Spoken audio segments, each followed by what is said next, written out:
Hi, Michelle, Hello, and we're back. we are back. All right.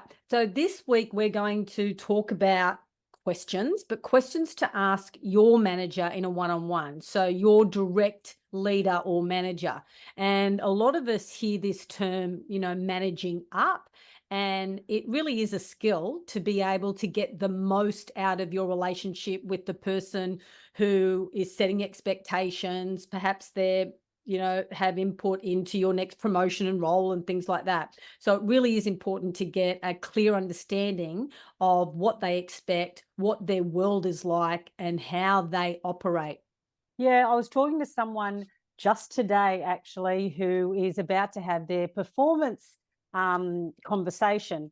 And this is a little bit new to this person because they are used to being the boss and actually giving all of the performance reviews. And so we talked about it. In fact, changing the mindset to it being done to you, like that is you are just this helpless person sitting in front of somebody who has more power of all that. You've got to really flip that mindset. And this is about an opportunity to have a one-on-one with someone who you rightly said can direct your career, your future, knows more information about what's going on in the business. So use it as an opportunity to ask questions, not just be this passive, receiver of information and feedback. Mm, mm.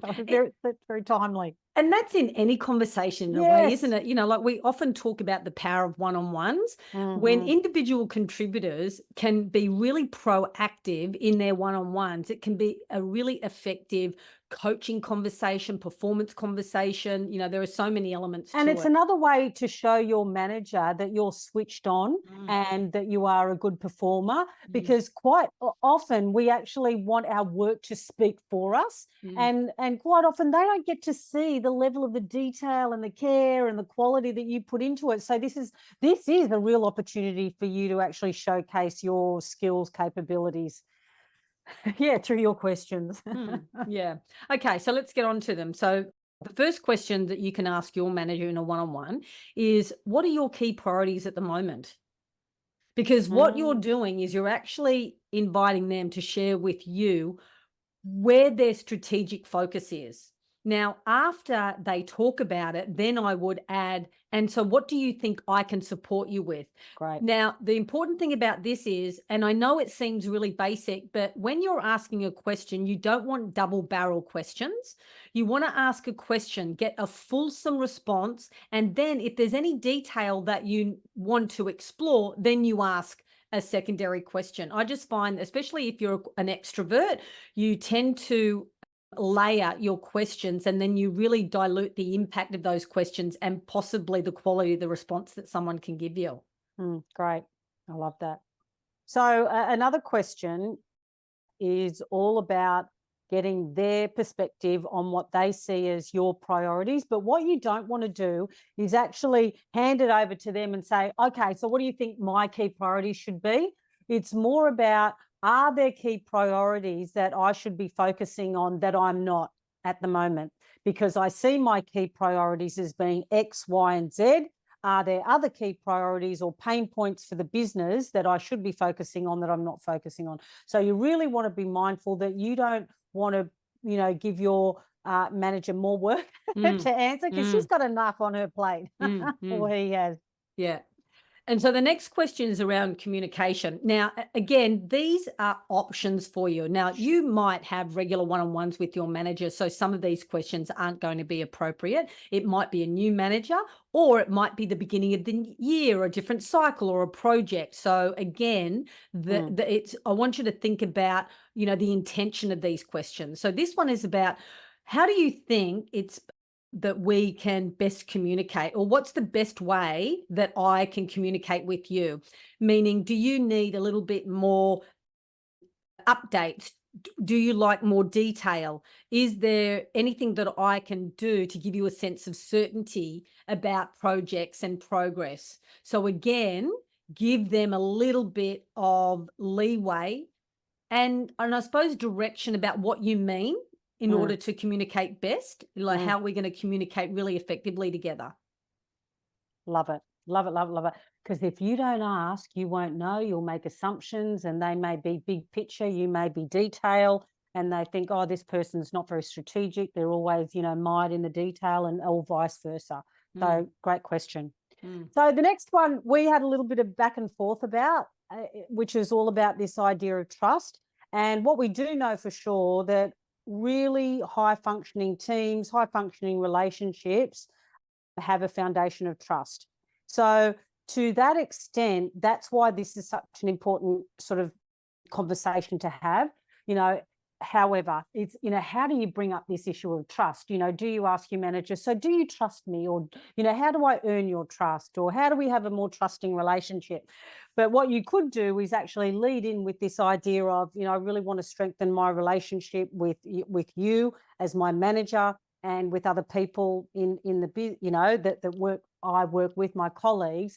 And so I just want to explore, and you may not even use that language, I just want to explore, but I just want to, you know, talk to you about how do I earn your trust? Or, over the next 6 months, if you were to say, yeah, I really trust Michelle, she has my back, whatever that looks like for you, what would you see me doing, saying, being, that would lead you to say, yeah, I trust you? So yeah. that might be a softer way to say it. Yeah, I love it. And also, when you're asking questions like that, they may not be prepared to give you a fulsome answer. And so it might be, I'd love, if for you, if you need time to actually think about this, because I really want to nail this aspect of our relationship, because Yeah, I just know that it will afford us a better working, you know, dynamic. without a doubt. All right. Without a doubt. So now the next question is around advice. And the question that I would ask is, I would get into specifics. So instead of saying, like, what is one piece of advice you would give me? I would say something like, is there a piece of advice you could give me that would benefit my skill in leading the team, or managing stakeholders, or my written communication? Because then the mind goes from broad and general to quite focused and specific.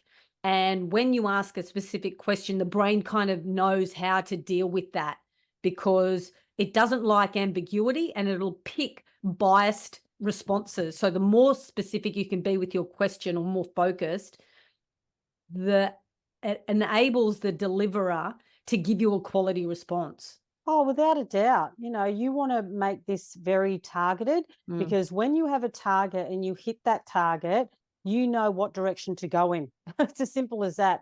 There's clarity, and we know that clarity leads to better performance. mm, The next one is probably more for people in a larger organization, perhaps, or and it is about stakeholder management or stakeholder relationships. And it is a question that you could ask your manager around, are there people within the business or external to the business that you think I need to develop a stronger relationship with, that would benefit the business? So mm. this isn't about your career per se, or it could be about your career. Like, be honest, like, so these are the people that I have been working with, external to the team and external to the business, and this is why.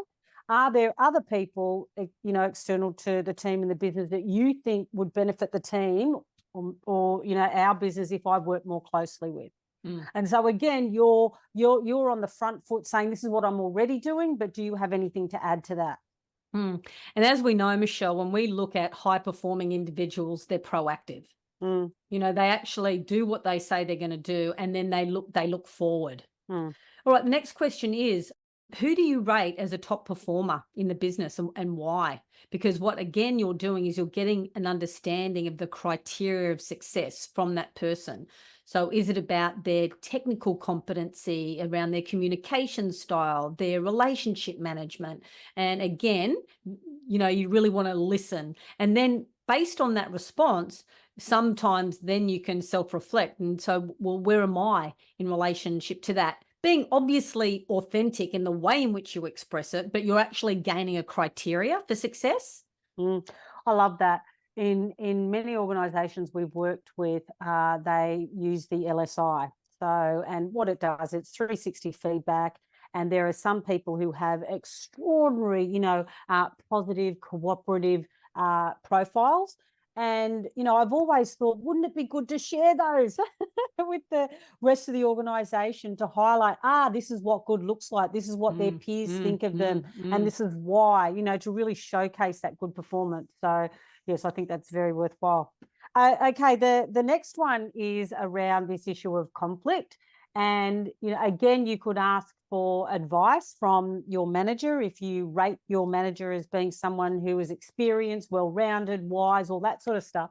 It could be, what I'd like to do is get on the front foot of when there are potential conflicts or difficult conversations. Have you got any advice or tips that you have used over your journey to be where you are that you could share with me? And so again, you're not asking that person, so what do you do? And then maybe you'll realize actually you don't do that. However, it does create a conversation around it. And the other thing that it could lead to, hopefully, is, so if there is a difficult conversation you need to have with me or I need to have with you, what do you reckon might be the best way? That, because I'd really like to get on the front foot of this so that we do have a good working relationship. So it's a sort of a double-edged conversation that you can have, advice from them, getting tips, but also how do we communicate effectively when there is potential for conflict or a difficult conversation. But again, you have to be prepared to hear the answer and and do what you will with that. Yeah. So, thinking about all the... Yeah, I have a bonus one. I knew you would. I knew you would. Go for it. Well, it's actually just, we were talking about performance management before, and, a lot of people either think it's, crap, it doesn't work, and others really try, and it can work for you. You know what I mean? Within the system and the structure of what you have, it can work for you, or you just make it work for you. And so the question is, if you have been given feedback on your previous performance discussion, before you have your next performance, conversation discussion, every third or fourth, one-on-one that you have, bring in that performance conversation feedback, whether it was you were going to do some, learning and development, whether you got some feedback on your competencies in some area, whatever it is, loop that into the conversation with your manager so that, one, you are being true to the process, and two, they are supporting you in achieving your goals that you set in the performance process. Yeah, and then when you're on track and off track, and then it gives you such a sense of certainty, and then progression, which is a sense of achievement, which feels good, and then so it snowballs.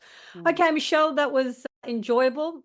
And ready for the next one. So I think we've got a juicy podcast next time, and this is all about team building activity. So we get a few emails about that. I need some team building ideas. So that's what we're going to work on for our next podcast. Ooh, and fun. And if anyone has any questions that they want us to deep dive into and explore, please just send us an email at info@peopleleaders.com.au. Okay, see you, Michelle. Ciao for now.